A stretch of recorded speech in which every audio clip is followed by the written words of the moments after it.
আসসালামু আলাইকুম। সবাই কেমন আছেন? আশা করি সবাই ভালোই আছেন। আমিও আলহামদুলিল্লাহ আল্লাহর অশেষ রহমতে ভালোই আছি। তো আজকে আমি রান্না করব গরুর গোশত। আমি যেভাবে গরুর গোশত রান্না করি সেটাই আপনাদের সাথে শেয়ার করছি। তো আমি এখানে প্রথমে গরুর গোশত নিয়ে নিব, তার সাথে দিয়ে দিব বেশ কিছুটা পেঁয়াজ কুচি। আর এখানে কিন্তু বেশি করে পেঁয়াজ কুচি দিলে গোশতের ঝোলটাও ঘন হয় এবং খেতেও অনেক বেশি স্বাদ লাগে। আর তার সাথে দিয়ে দিলাম আমি এখানে সকল রকমের শুকনো মশলাগুলো। আর দিয়ে দিলাম আদা বাটা, রসুন বাটা আর সয়াবিন তেল। দিয়ে আমি গোস্তটা ভালোভাবে মেখে মশলার সাথে মিশিয়ে নিব।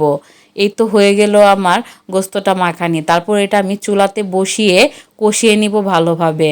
এটাতে কিন্তু প্রথমে কোনো পানি দিব না।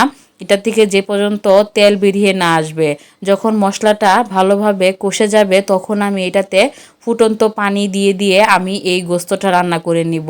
আমি কিন্তু পানিও একবারে দিই না, একটু একটু করে পানি দেই আর গোস্তটা ভালো করে রান্না করে নিই। গোস্তটা যখন সিদ্ধ হয়ে আসবে এবং ঝোলটাও ঘন হয়ে আসবে তখন আমি গোস্তটা নামিয়ে নিব। হয়ে গেল আমার গরুর গোশত রান্না। আর রান্নাটা কিন্তু অনেক বেশি মজা হয়েছিল। সবাই ট্রাই করবেন। ধন্যবাদ সবাইকে।